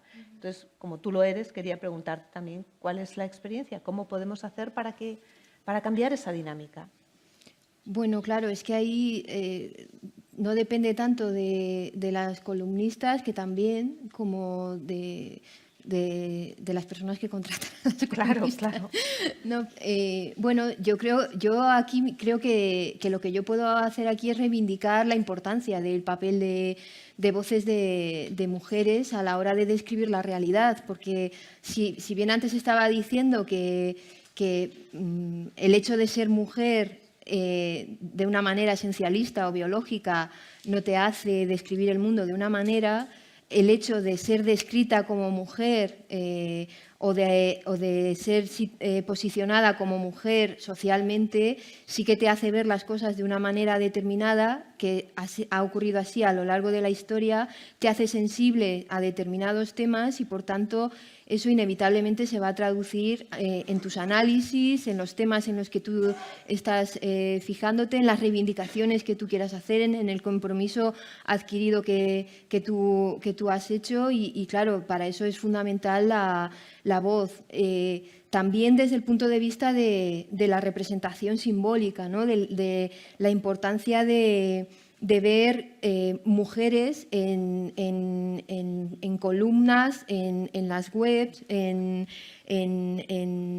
puestos de poder, para que otras chicas se imaginen también que es posible esto, ¿no? Había un lema que a mí me gustaba mucho, que salió cuando Carmena fue elegida alcaldesa y tenía que ver con esto, ¿no? Las niñas ya no quieren ser princesas, quieren ser alcaldesas, ¿no? La importancia de esa representación simbólica y de esa pedagogía que se hace cuando ves físicamente a mujeres, y luego esa otra parte de identificar esa voz, de tomar conciencia de que tú puedes tener una voz y de que el hecho de que socialmente hayamos tenido una experiencia, eso va a repercutir necesariamente en cómo contamos las cosas y en las cosas que contamos. Yo creo que esto es fundamental. Y voy a poner un ejemplo, porque a veces esto no se entiende. Otra vez volviendo a la ley de la reforma del aborto de Gallardón. Es cierto que esta reforma o esta contrarreforma la tumbó fundamentalmente el movimiento feminista, ¿no? Hubo una gran movilización de muchas mujeres que se negaron a ceder derechos adquiridos. Pero también fue decisivo el papel de las propias mujeres del Partido Popular. Es decir, que hay a veces que muchos argumentos están construidos sobre la base de que por el hecho de ser mujer no quiere decir que me represente. No, pero en este caso, por ejemplo, por el hecho de ser mujer y saber o tener una implicación mucho más fuerte con un tema como el aborto, hace que sean las propias mujeres del PP, aunque a mí ideológicamente, porque yo ideológicamente estoy muy lejos de esa posición, pero aunque ideológicamente no te representen, en esos temas que conciernen especialmente a las mujeres, y también, como digo, a la hora de definir determinadas problemáticas que van a saltar a la agenda pública, o a la hora de identificar esas problemáticas que afectan a mujeres de una manera transversal, como la brecha de género, como los problemas de conciliación, como este del aborto, hace inevitable que esa voz femenina o de mujeres, sin esencializarnos, sino debido a esa práctica y que somos posicionadas como mujeres socialmente, pues que tenga una importancia clave y fundamental a la hora de construir el mundo y de describirlo. Es que si falta la mitad de la población a la hora de construir el mundo efectivamente está sesgado. Es que entonces no encajamos, porque una mujer que ejerce poder es una mandona y un hombre que ejerce poder es un líder. Porque a lo largo de la historia lo han ejercido los hombres, y entonces cuando queremos incluirnos en un mundo que ya ha sido construido por hombres, somos invasoras, ¿no? Desencajamos, hay un desencaje entre, si se quiere, estructuras y cuerpos que acaba provocando estas distorsiones, ¿no? Entonces yo creo que es muy importante normalizar la pura presencia bajo esta idea de representación simbólica, pero también bajo una lectura sustantiva sobre temas, identificación de temas y cómo representamos los temas las mujeres que finalmente se llevan a la agenda pública. Yo creo que esto es fundamental. Bien, vamos a pasar ahora al otro tema de nuestro debate, que es la acción exterior, la política exterior, y ahí, desde luego, otra vez Suecia es pionera y es ejemplo. Y queríamos que nos contaras cuál es la esencia de la política exterior feminista, definida como tal de Suecia. Sí, muy bien. Sí. Bueno, eso es cuando el gobierno actual, que bueno, ustedes es un gobierno socialdemócrata, cercano al Partido Socialista Obrero Español aquí, y en coalición con los verdes, que están en el poder ahora, y ganó las elecciones en 2014, y entonces en la presentación de la política al Parlamento, el primer ministro Löfven dijo que Suecia a partir de ahora va a tener una política exterior feminista. Y entonces vino un poco como una cosa de la nada, porque nada está preparado para esta redefinición un poco de la política exterior clásica sueca. Y hubo cierta resistencia, digamos, y sigue habiendo en una manera, porque es una cosa, a veces un factor de risa un poco, ¿no? ¿Qué es esto? ¿Qué vamos a hacer ahora? ¿Vamos a estar, no sé, haciendo punto de negociar? Luego se iba definiendo. Eso también, la base de esto es que una política exterior, para que sea realmente eficaz, para que tenga una influencia en el mundo, tiene que incorporar a todos, tiene que reflexionar a todos los deseos, las aspiraciones, los intereses de todos los ciudadanos. Y ahí está la cosa, que está una política exterior que va a ser inclusiva. En inglés es muy bonito, pero hay 3 R's: rights, representation, resources. Es decir, derechos, representación y recursos. Esos son los 3 pilares de la política exterior feminista. Los derechos es simplemente que cuando, bueno, en la política exterior, en cualquier acción hay que contar con los derechos humanos, el derecho del individuo, derechos de las mujeres en este caso, que realmente han sido olvidadas, no han sido visibles durante tiempos anteriores. Hay que poner este enfoque en los derechos. Y puede ser el derecho a la vida, el derecho a la nutrición, el derecho a su cuerpo, ¿no? Todo eso, tomar esto en cuenta en formular políticas exteriores. El próximo R, la representación, empieza claro en los parlamentos, en las asambleas nacionales, tener una representación más equilibrada ahí para eso, representar mejor la amplia espectro de puntos de vista en la sociedad. Pero luego cuando se viene a las delegaciones que están realmente para negociar un tema, sea en la ONU, o sea en el Banco Mundial, o sea en un pequeño pueblo africano donde van a negociar el acceso al agua, por ejemplo, que estas negociaciones tengan una representación también de hombres y mujeres para incorporar los distintos puntos de vista.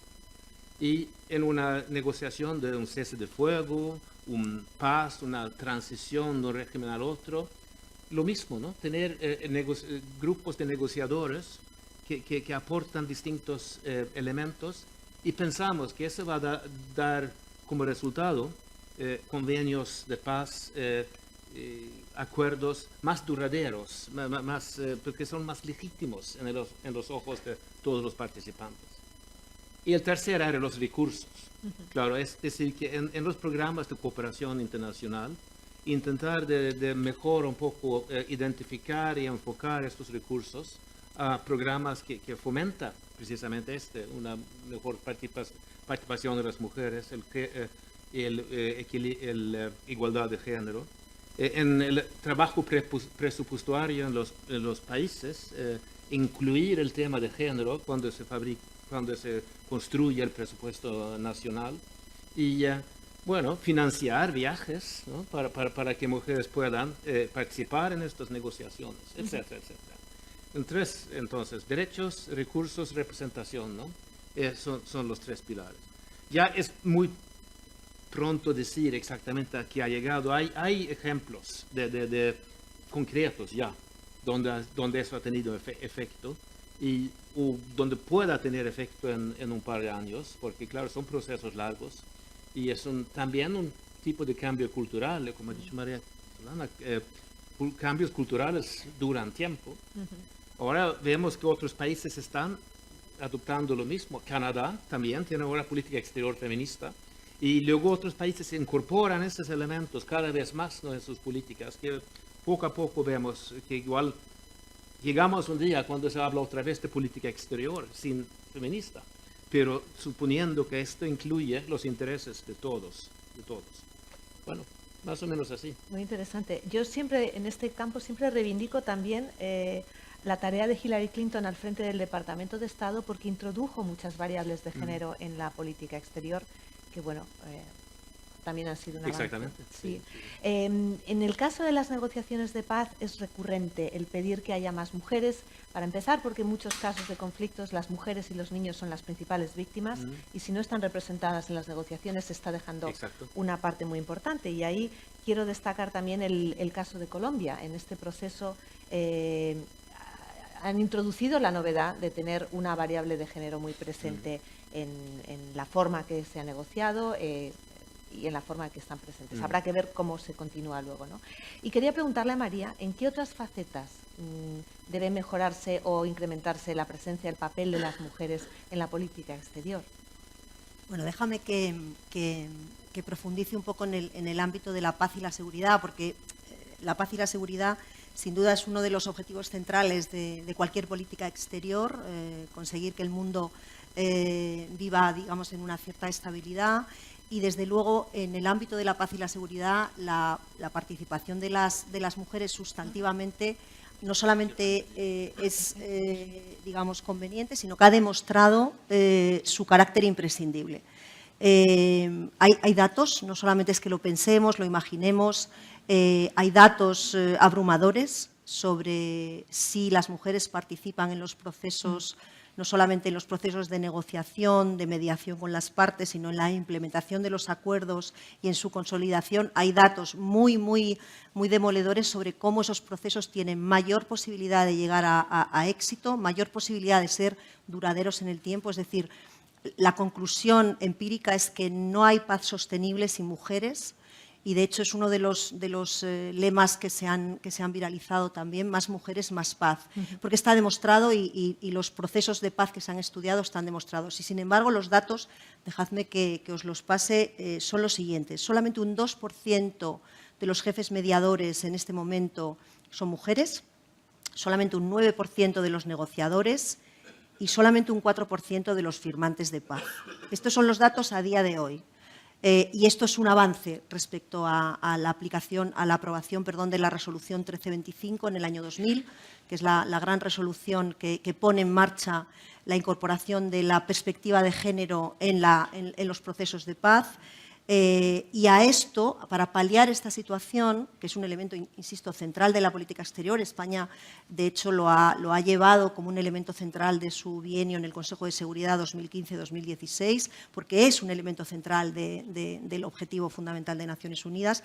Para paliar esto, bueno, pues están, como siempre, poniendo medidas que surgen de la sociedad civil y algunas veces de las instituciones, ¿no? Y las redes de mediadoras es una de las medidas que se está impulsando desde diferentes países. Está la red nórdica, que surgió en el 2015 con el espejo de la red sudafricana, o sea que de África también tenemos muchas lecciones que aprender. No en vano, Liberia pudo finalizar su guerra de 14 años gracias a una intensa campaña de las mujeres y de la Nobel de la Paz, y luego hubo una presidenta mujer, Eleyoso Sirleaf, por primera vez en muchos países africanos.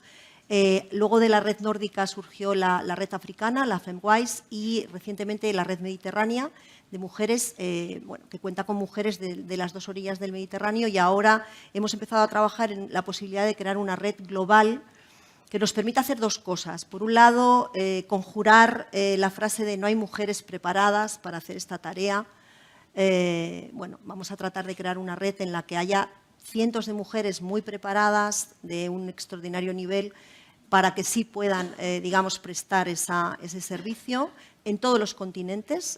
ASEAN está trabajando su propia red y la Commonwealth está también trabajando la creación de su red.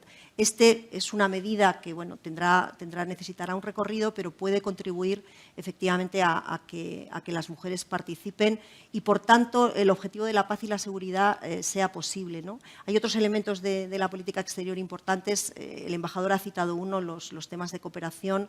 También en España la perspectiva de género ha sido considerada un elemento, importante y, con algunos matices en algunos momentos, pero desde luego es un elemento también que caracteriza en buena parte la cooperación española. El embajador quería añadir algo. Solo lo de la ONU, Consejo de Seguridad. Nosotros estamos ahora, Suecia, durante los años 18-19, y hemos sucedido a España. Y España hizo un trabajo realmente muy enorme ahí, ¿no? Para introducir estos temas y darle seguimiento. Y nosotros, en nuestro término ahí en el Consejo, hemos trabajado según estas líneas. Y ahí sí que hay estadísticas en el sentido de que todas las declaraciones presidenciales que se han hecho en el Consejo de Seguridad en los últimos años han incluido el tema de género en alguna manera. todas las declaraciones presidenciales. Y eso es debido al trabajo de mi país, pero de otros también, ¿no? que trabajan en este foro supremo de seguridad internacional, introducir esto. Luego, en distintas resoluciones que tocan distintos conflictos y distintas situaciones actuales, ya hemos podido introducir esto también, pero hay que trabajar de otra manera.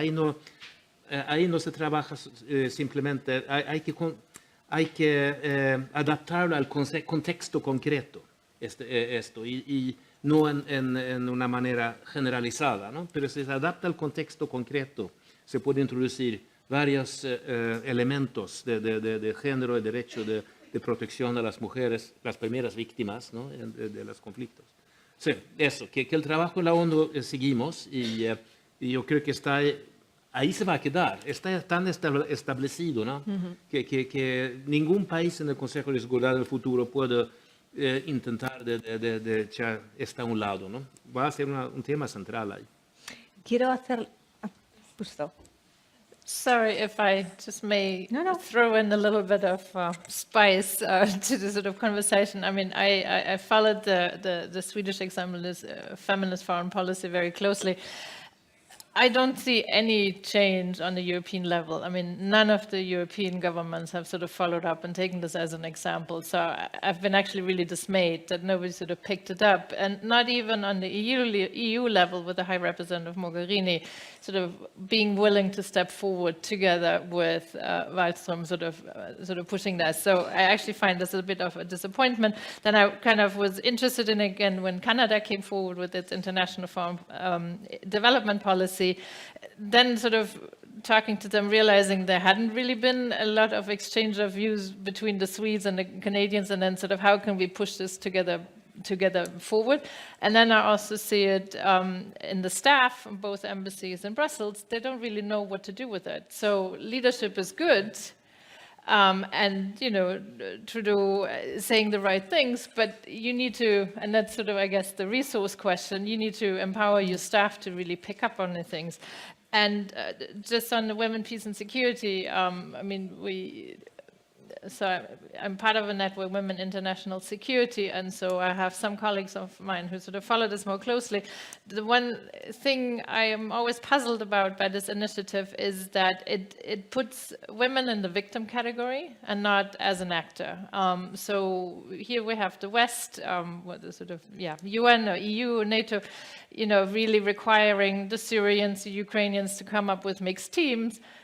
But we don't show up in mixed teams. It's mostly guys sort of representing the EU or the NATO. So, you know, there's an accountability issue in our own institutions that we don't do this. And I actually think we've reached a point where we fundamentally need to, again, adapt or change the language when it comes to women, peace and security, because it doesn't show women as actors, it shows women as victims. And it's incredibly hard to, again, it's about changing systems. But I just wanted to throw this out there as I don't think we're there yet. I don't know if you want to comment on that. So. Okay. Muy bien, pues yo tengo un montón más de preguntas, pero creo que ahora es el momento del público, así que quien quiera comentar, preguntar, por favor, os identificáis al hablar. Vamos a empezar por aquí. Vamos a tomar 3 preguntas juntas, contestáis y luego tomamos otra ronda. Tenemos una aquí y 2 aquí.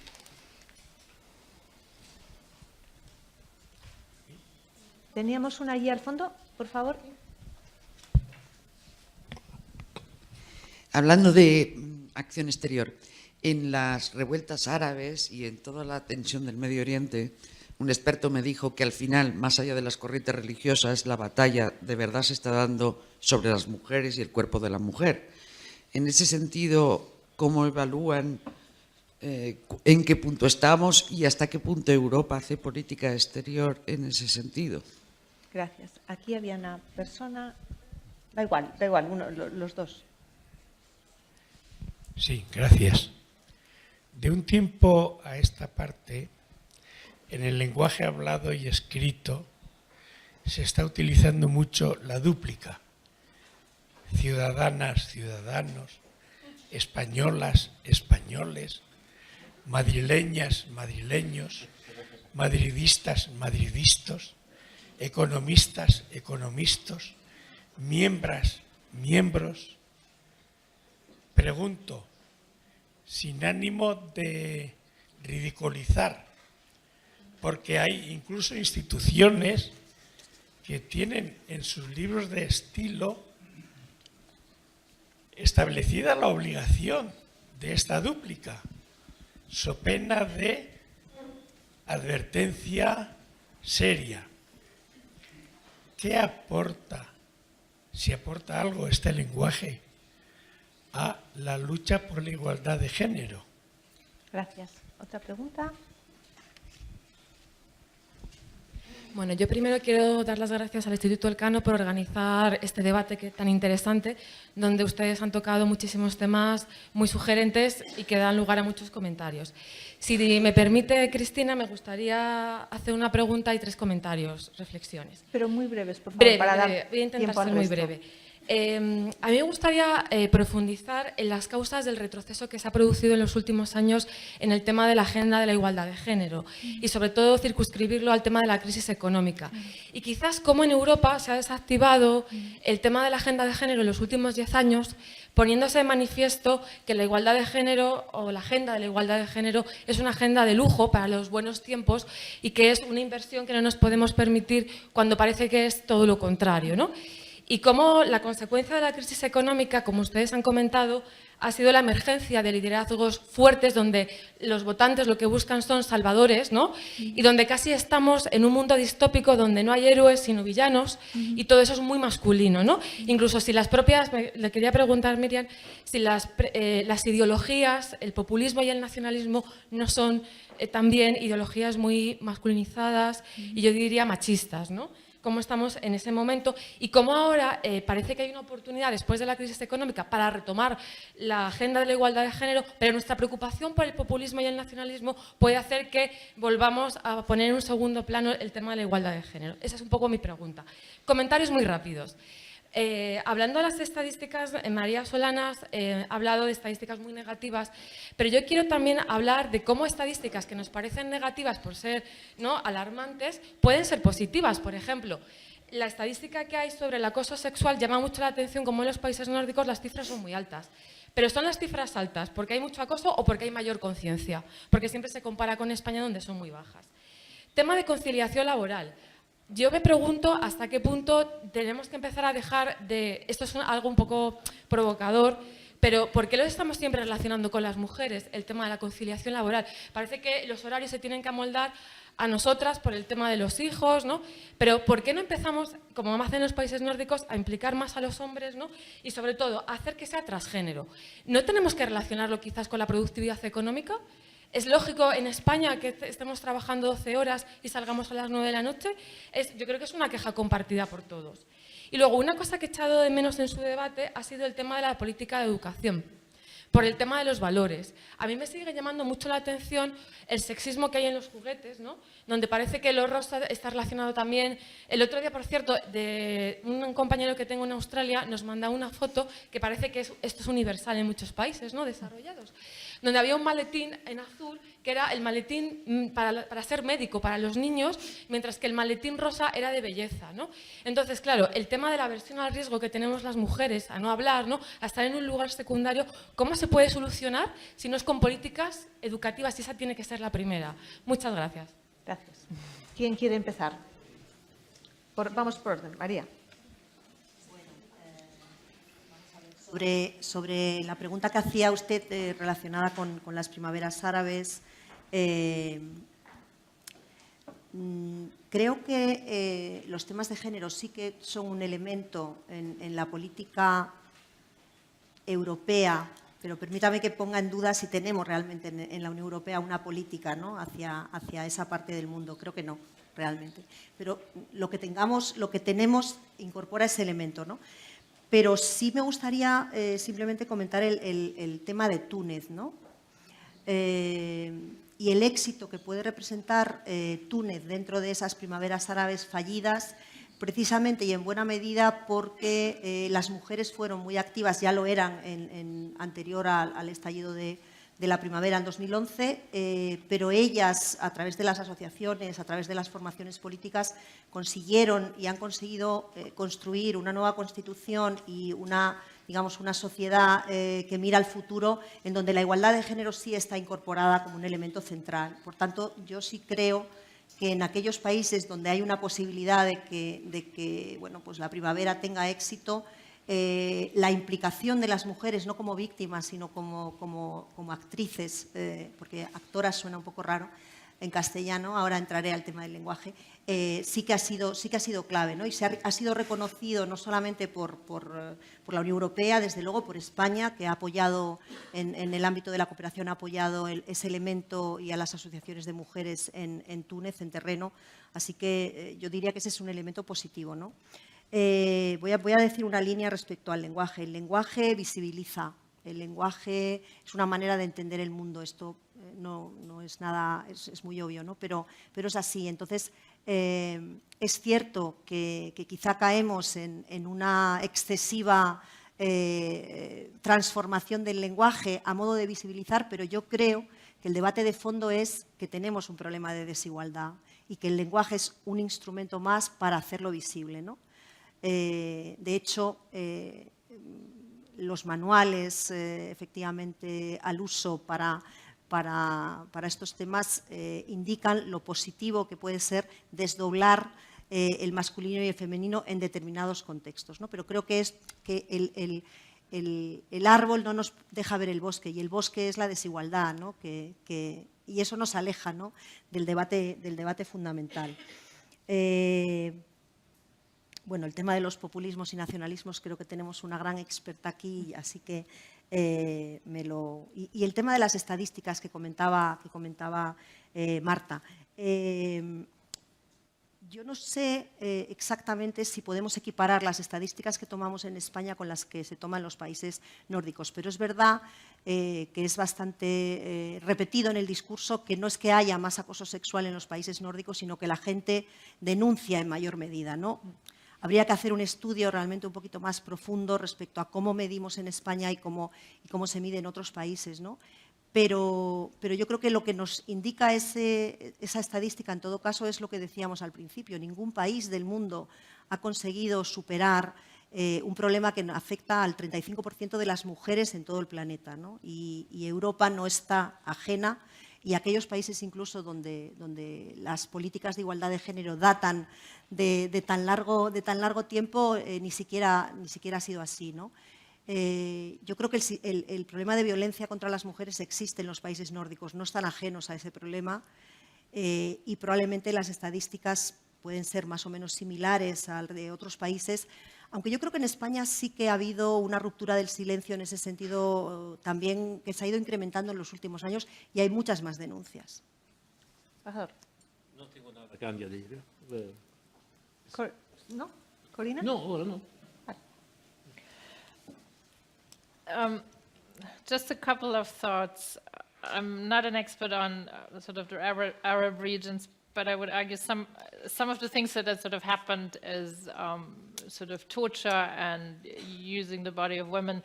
I mean, this time we also had quite expressive violence against boys and men. So I think that really has raised the attention level, and I'm kind of hoping that sort of mainstream foreign policy sort of might pick up on that. I think it also shows another interesting component that has happened recently. It's actually the convergence of domestic and foreign policy. We can no longer separate it. Also, the migration policy, it affects Europe and it affects what happens here, and so we can't have a community talk about this and then we have another community talking about this. But again, it's about fundamentally changing the way how we do things, and bringing security experts together with human rights experts and development and humanitarian assistance experts to kind of come forward with a different way of how we do international policy. Just to follow up on sort of the men and women are different, and so if we have different ways of articulating this, great. For me, the whole debate about gender and bringing women on board, it's about having the same opportunities, and it's about gender equality. And then it's up to the women and the men to choose what they want to do. I fundamentally agree with you on the education piece. I mean, here we are in sort of educated middle class, you know, trying to sort of change how we do work and leadership, and at the same time, there's still something happening on the ground that's very different.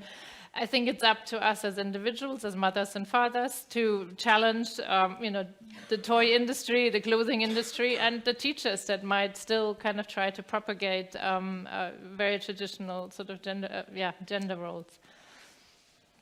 Thank you. Mariam. Bueno, sobre la primera cuestión, la del lenguaje, creo que era, es verdad, aunque bueno, usted no hablaba de economistas, miembros y miembros sin ánimo de ridiculizar. Yo creo que aquí sí que es importante no cometer o no hacer de lo anecdótico la regla general, ¿no? Y sobre todo tomar conciencia de que no hay nada menos esencialista que el lenguaje y que no hay un campo de batalla tan sometido a disputa como el propio lenguaje, ¿no? Creo que uno de los problemas fundamentales de nuestro tiempo para entender la envergadura del lenguaje es, por ejemplo, el vaciamiento de las palabras, como cuando están sometidas a una gran disputa, al final dejan de servirnos como barandillas para orientarnos en el mundo. Y esto se ha visto muy bien con la crisis catalana, ¿no? Si unos entienden democracia una cosa y otros entienden como democracia otra, al final se pierde el mundo común para entendernos. Por tanto, esa es una de las muestras de la importancia del lenguaje y de no vaciar tampoco el contenido de las palabras. Otro ejemplo es la importancia a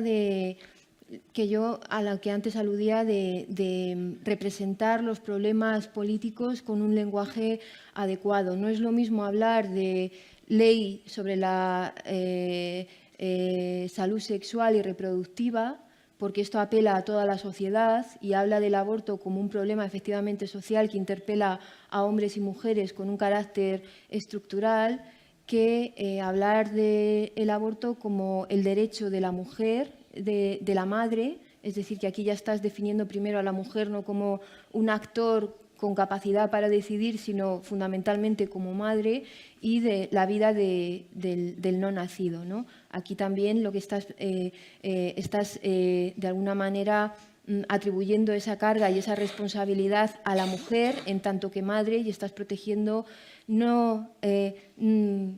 estás de alguna manera proyectando una mirada penal sobre una cuestión antes que reparar en las condiciones estructurales que hagan posible que una vida sea digna de ser vivida. Entonces, el lenguaje sí que importa. Y también me refiero al género.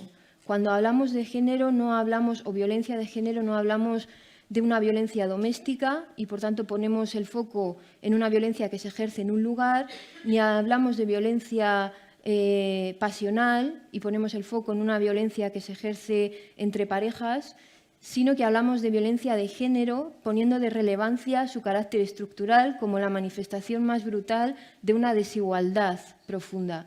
Y ahí la importancia de nombrar y del lenguaje.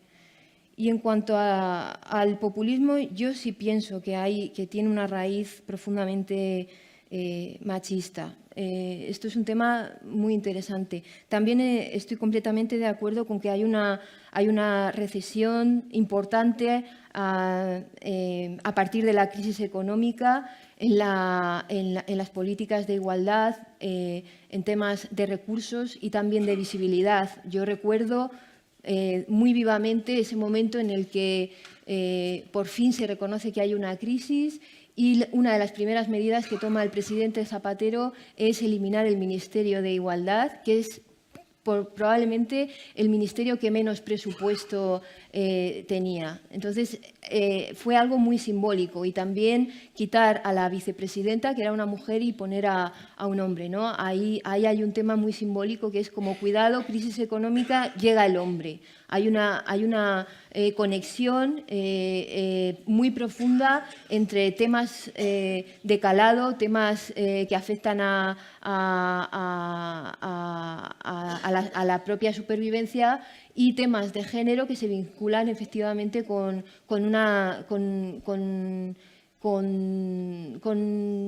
sí, una visión más banal de lo que pudieran ser las problemáticas sociales, cuando si hay algún pensamiento o algún programa que de verdad pone en la agenda política el tema de la igualdad, precisamente es el feminismo, con toda su radicalidad, ¿no? Y con toda la radicalidad de la participación paritaria y también económica. Entonces yo creo que sí, que esto está demostrado también. A partir de la crisis económica hay un retroceso en las políticas de igualdad y que hay una vinculación clara entre el surgimiento de estos hombres fuertes, de esta asociación entre la necesidad de actores que son ficticios pero que nos van a proteger más, que tienen que ver con lo masculino frente a las identidades femeninas. Y en cuanto al populismo, la raíz fundamental sobre la que se construye la lógica populista tiene que ver con esa lógica smithiana amigo-enemigo. Ahí no puede haber nada más antifeminista que eso, esa lógica smithiana amigo-enemigo, sobre todo porque una vez que construimos el tablero político en esos términos de vencedores y vencidos, ¿qué pasa con el vencido? ¿Cómo integramos o cómo cuidamos al que ha sido vencido, ¿no? Y esto es otro de los problemas que ha ocurrido, por ejemplo, en Cataluña. Si la lógica es esta, populista, de amigos y enemigos, ¿qué ocurre después con los que han sido vencidos? ¿Cómo se integran? ¿Cómo integrar al enemigo? Y esa lógica que también se ha llevado a guerras civiles al interior de los partidos mismos, ¿no? Cuando un disidente se enfrenta al secretario general y entonces la solución no es la integración del vencido, sino la purga del vencido. Por tanto, no hay nada más antifeminista que esa lógica populista.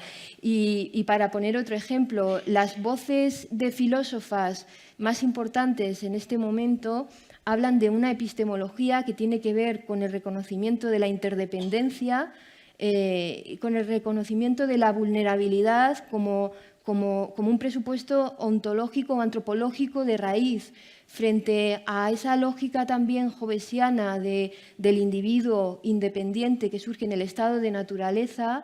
Butler, por ejemplo, habla de no hay nada que nos haga más iguales que la condición de dependencia en la que nacemos, y ese reconocimiento de la interdependencia y de nuestra vulnerabilidad tiene que ser la base sobre la que se construya cualquier lógica de relaciones internacionales. Por tanto, sí que hay un pensamiento feminista distinto que es completamente opuesto a esta lógica de construcción de lo político populista.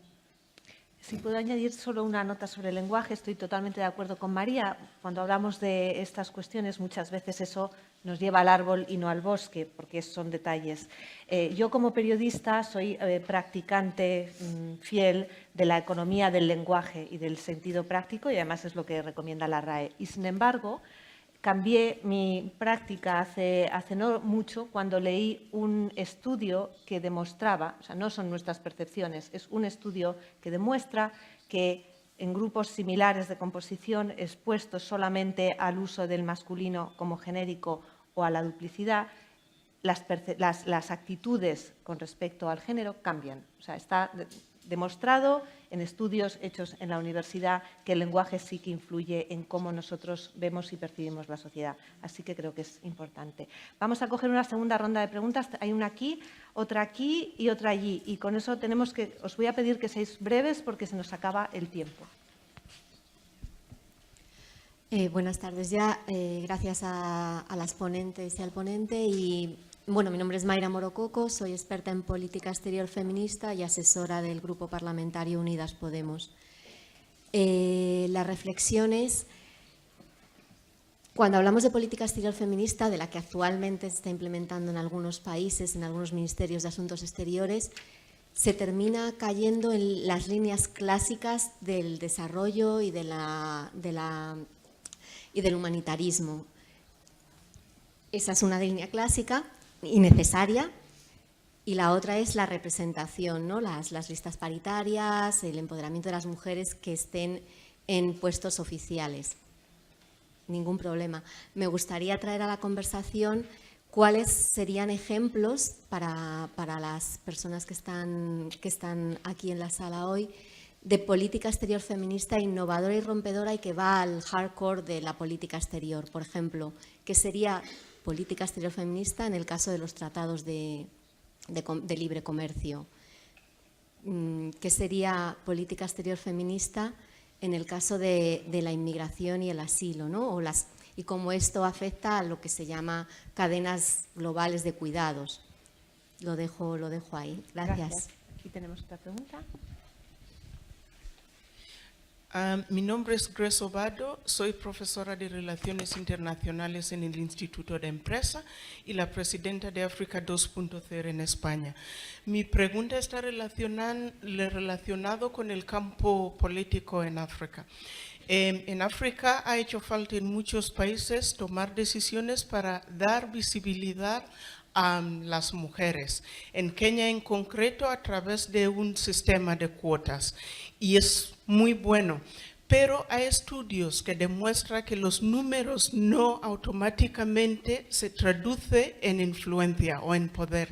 Me gustaría saber qué acciones concretas o políticas concretas se podía tomar para que realmente las mujeres ocupen ministerios como de defensa, energética, por ejemplo, en África, aunque hemos tenido 7 presidentes nominados o a través de elecciones, pero el tema energético está muy relacionado aún con el hombre. Gracias. Y una última pregunta allí. Hola, muchas gracias. Me sumo también a las felicitaciones a ponentes y a la organización. Y mi pregunta tiene bastante que ver con la primera de esta última ronda.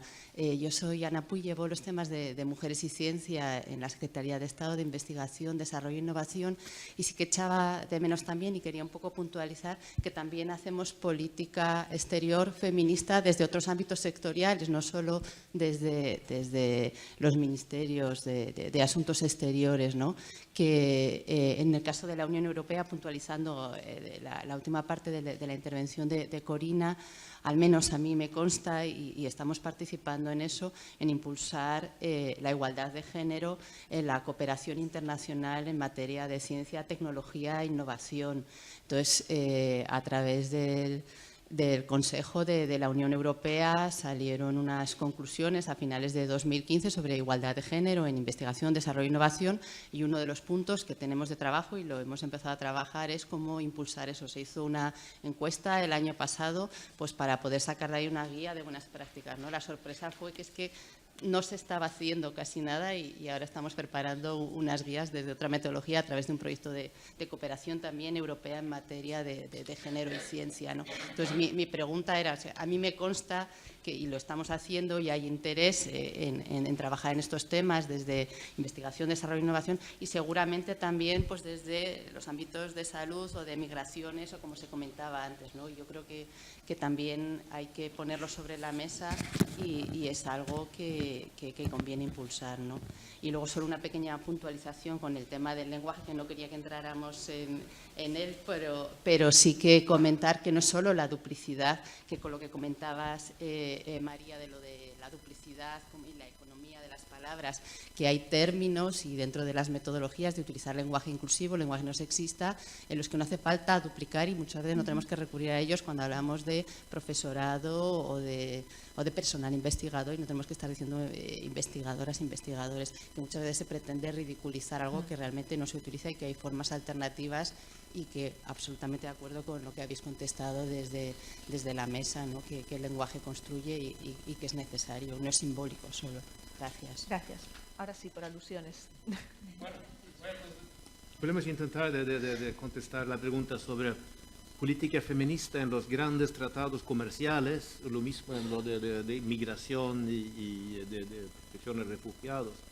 Bueno, los grandes tratados comerciales son enormemente complejos, ¿no? y incorporan muchos elementos, no simplemente flujos de productos y servicios a través de las fronteras, pero también la misma calidad de los productos, las condiciones de trabajo donde se producen, la sostenibilidad en el transporte, si ha sido producción hecha por niños, si ha sido cosas contaminantes, algo que peligra la seguridad de trabajo del trabajador. Todo en grandes tratados comerciales, estos se incorporan. Y ahí yo veo, bueno, lo que hace falta es, cuando negociándolos, incorporar todas estas perspectivas para que estos tratados sean lo más completos posible y que realmente forman parte de algo que fomenta el desarrollo económico y el intercambio entre países. Sí, yo veo un papel clarísimo ahí de punto de vista de política exterior feminista, pero lo veo desde la perspectiva, como he dicho antes, que hay que incorporar todos los elementos, todos los puntos de vista en estas cosas complejas. Y lo mismo con la migración, digamos. Flujos migratorios son enormemente complejos también. Y hay que trabajar con los países de origen, los países de tránsito y luego en nuestros países cuanto a recibir e integrar los migrantes. Y vemos también claramente un papel para incorporar los distintos puntos de vista. Por un ejemplo, ¿no? Muchos de esos flujos son hombres que vienen a Europa para buscar trabajo y dejan las familias en sus países. Hay un claro ejemplo donde que hay que encontrar maneras de que estas familias y estos tengan una perspectiva económica y para que las niñas puedan incorporar en la escuela y luego en los trabajos en el país de origen. Y lo mismo en la integración aquí en nuestros países, tener esta perspectiva amplia de ver cómo los inmigrantes forman parte integral de nuestras sociedades. Y por eso yo veo dos ejemplos clarísimos, migración y tratados comercios, donde realmente tenemos que movilizar todos los recursos, todo el conocimiento de hombres y de mujeres y organizaciones, partidos políticos para llegar a estos convenios equilibrados y beneficiosos. Desde el lado de la Unión Europea.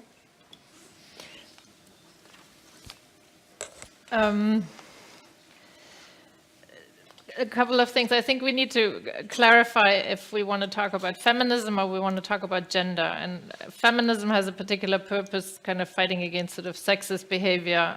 Gender, again, it's about opportunities and sort of equal access. So I think we need to be careful at times to really distinct that. For me, any of the sort of gender work I do, it's about inclusion. And I can, whether it's Africa, whether it's science, whether it's trade, I can, at least in Brussels, there is a Women in International Trade Network, there is a Women in Energy Network, there is a Women's in Science Network.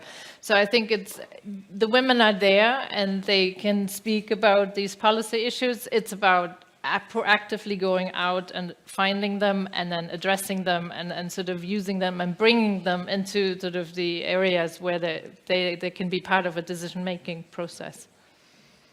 ¿Alguien quiere añadir algo rápidamente? No, me parecía muy pertinente la distinción que hacía, ¿cómo te llamas? Reese. Sobre presencia y poder. Yo creo que es fundamental tener en cuenta esto, que el hecho de que haya más mujeres no implica necesariamente que estas mujeres tengan más poder, ¿no? Aquí esto se ve muy bien en la política, en los propios partidos políticos. Existe esto que se denomina el capital homosocial masculino, que tiene que ver con que, y lo hemos visto recientemente en esto que se ha llamado el pacto testosterónico, ¿no? Dentro de Podemos, en las que el hecho de que las relaciones informales estén atravesadas por colegas masculinos hace necesariamente que a la hora de tomar decisiones y a la hora de señalar a los que van a ocupar los puestos de responsabilidad, como los hombres son los que tienen el poder, automáticamente piensan también en hombres. Por tanto, la solución aquí es reglar todo. La tiranía de la ausencia de estructuras, hablaba también una feminista. Es fundamental que esto que puede aparecer como más democrático y es no reglar determinados procesos, efectivamente haya reglas, haya estructuras perfectamente claras que obliguen a estar a las mujeres también no solo presentes, sino en los lugares donde se crea y se ejerce el poder. Yo creo que es una distinción muy pertinente. Gracias. María, para terminar. Porque sé que estamos ya muy justos de hora. efectivamente, en el Cano tenemos una herramienta que se llama presencia global y entonces es muy claro cuando decimos presencia no es poder, ¿no? Y esto aplica muy bien a los temas de igualdad de género. Siempre en igualdad de género tenemos que ir más allá de la paridad, porque la paridad no necesariamente se traduce en capacidad de toma de decisiones. ¿Qué podemos hacer para que más mujeres se incorporen a los gobiernos? La pelota está en el tejado de las formaciones políticas. Son ellas las que fijan las listas electorales, los que fijan los cabezas de listas electorales, los que fijan los gobiernos que se forman, etcétera, etcétera. Y también los electores, lógicamente, tenemos un papel a la hora de votar, ¿no? Pero esa tarea la tienen que hacer las formaciones políticas de cada uno de los países, ¿no? Creando referentes para que las niñas también quieran ser presidentas, además de princesas. Pues con esto lo dejamos. Muchísimas gracias a los cuatro por vuestro conocimiento y por compartirlo con nosotros, a vosotros por venir y hasta el próximo debate. Muchas gracias.